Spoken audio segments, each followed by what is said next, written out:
Having launched the Tata Tiago EV at an introductory price of Rs 8.49 lakh, Tata Motors has finally given the EV segment its much needed sub 10 lakh rupees car.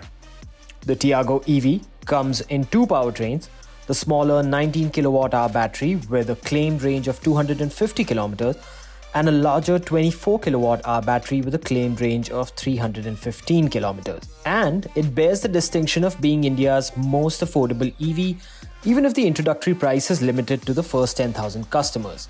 Launched with the aim of creating high EV adoption rates, the Tiago EV is poised to be Tata's biggest EV hit yet, likely to even surpass the country's best-selling EV, the Nexon. With deliveries set to commence in Jan 2023, Tata Motors and the Indian EV market is waiting to see if a low-cost EV is the key to mass electrification. Having conquered 88% of India's passenger EV market, Tata Motors' EV onslaught continues with its third and most affordable EV yet, the Tiago EV.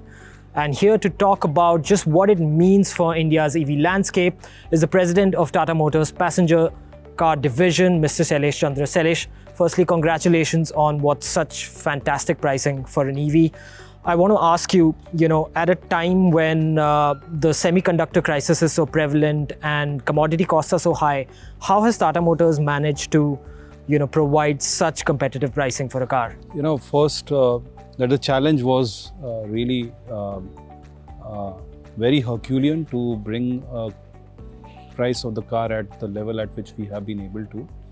More so because an EV buyer looks for premium features, tech features. The need for feature-loaded car is more when it comes to EV buyers, and therefore we had to bring a lot of first-in-class features also, like telematics, cruise control, premium leatherette seats, and all these features.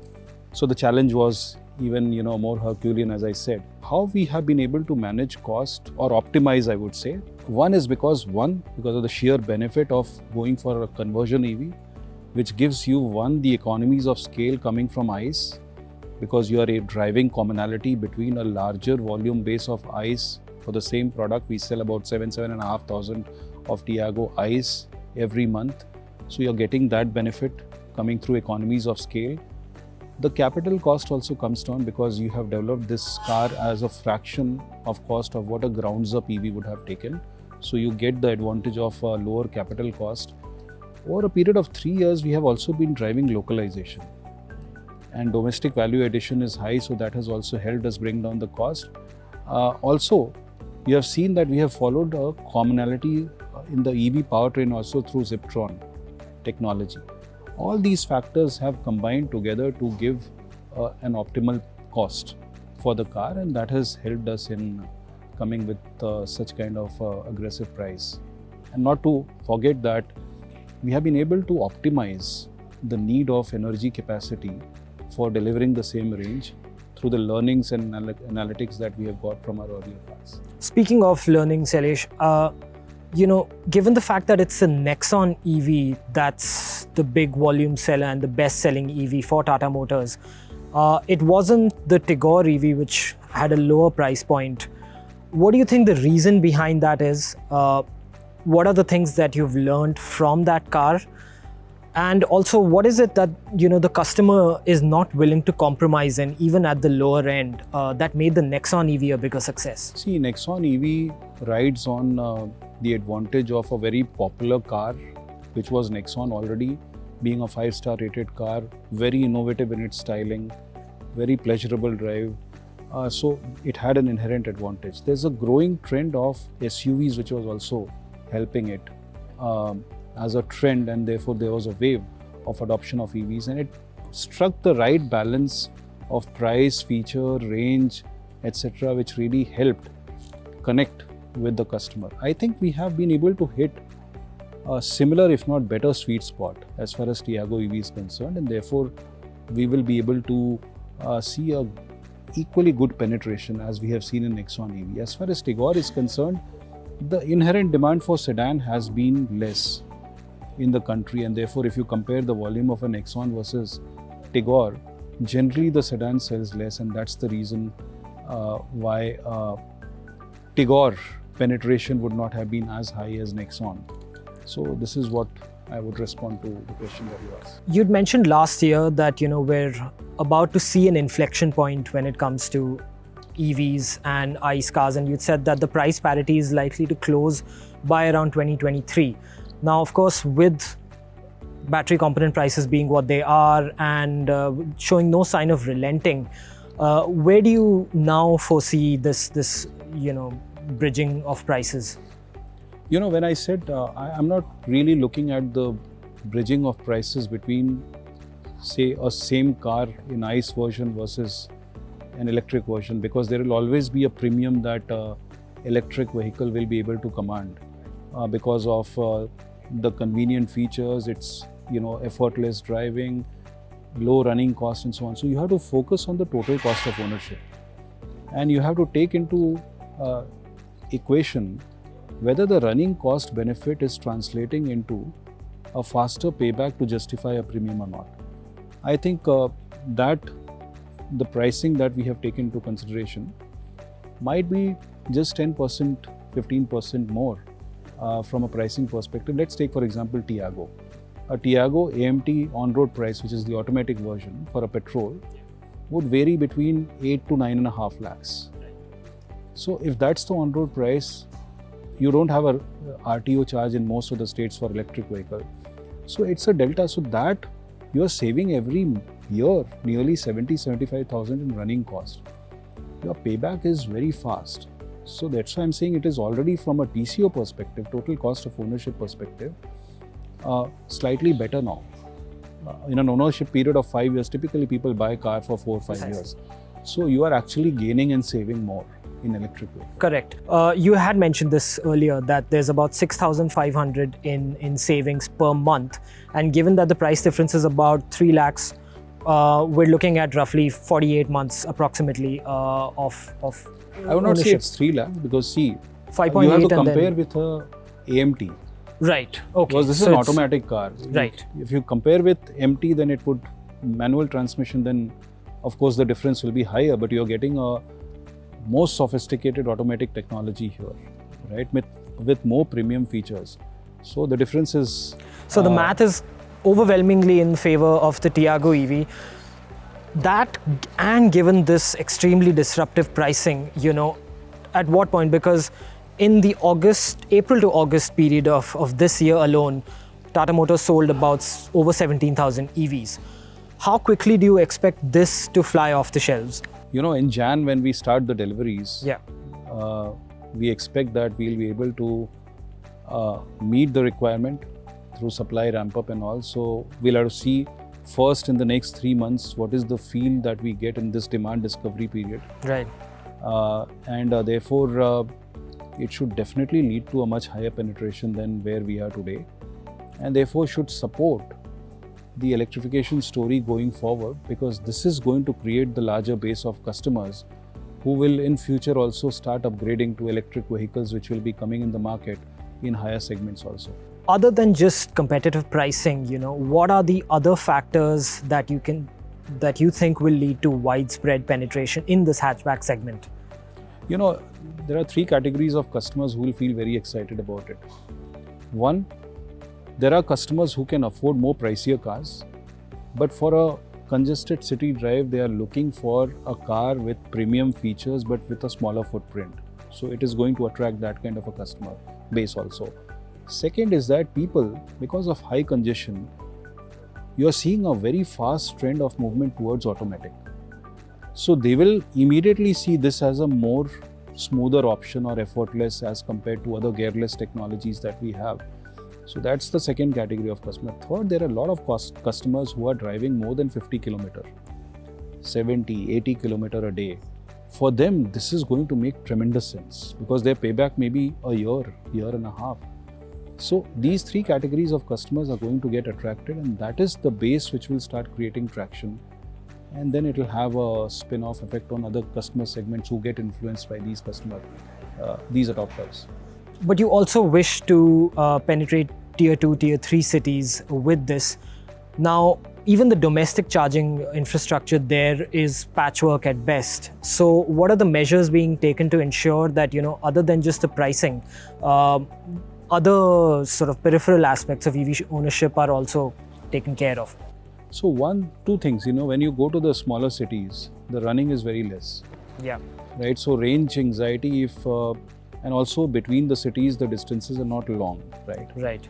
Wherever people have to travel long distances, I think we are trying to work on that to see wherever we are going to open the new cities. We'll see from that city where are the typical drives on a highway is going to happen. And with Tata Power, we'll work in terms of bringing the infrastructure in those places.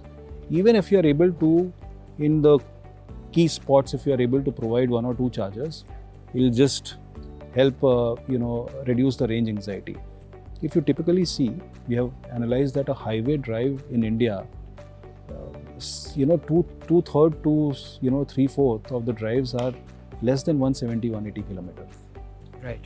It is only few people on highway drive go beyond 200 kilometer or 300 kilometer.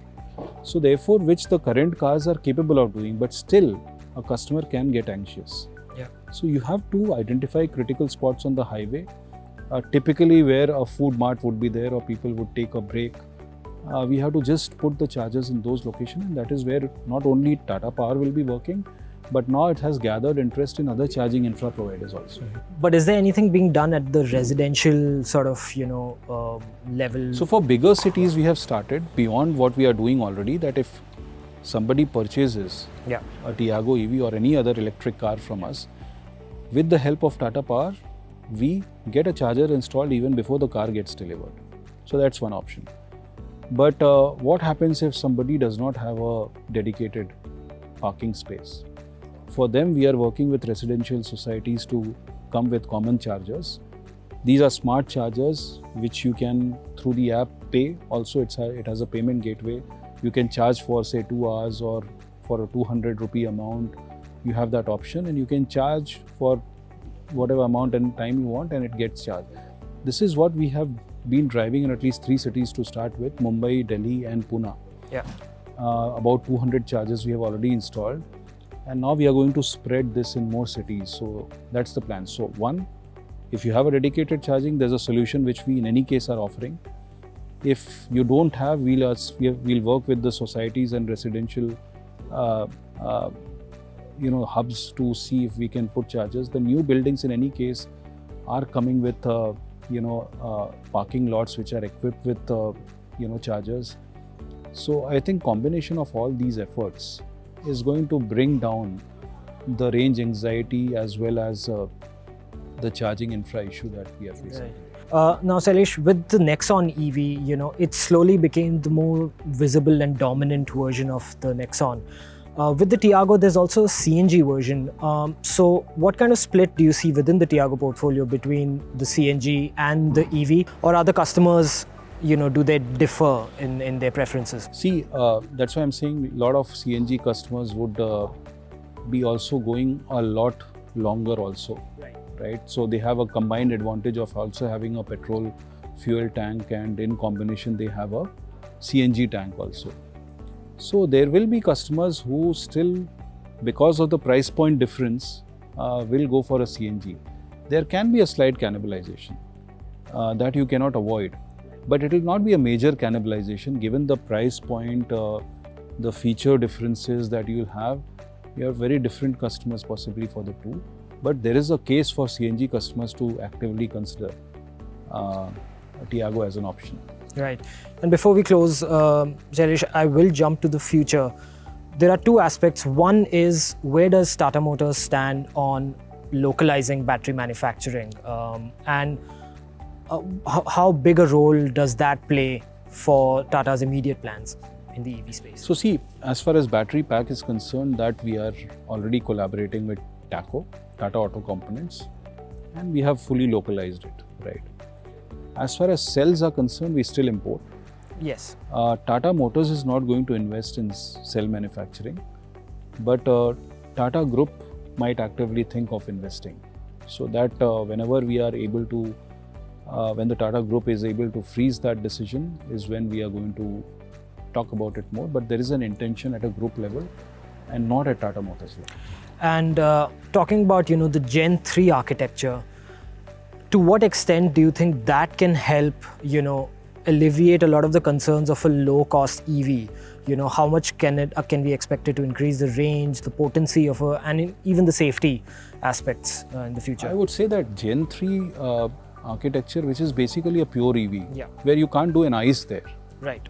It only gives you the biggest advantage that you get out of that is bigger battery packs. As of today, if you ask, you don't have a case for a bigger battery pack because your cars will become very expensive. It is only when the battery prices come down to a level is where it will start making sense, because then you will be able to meet the requirements of what premium a customer is ready to pay. So there is always a timing issue.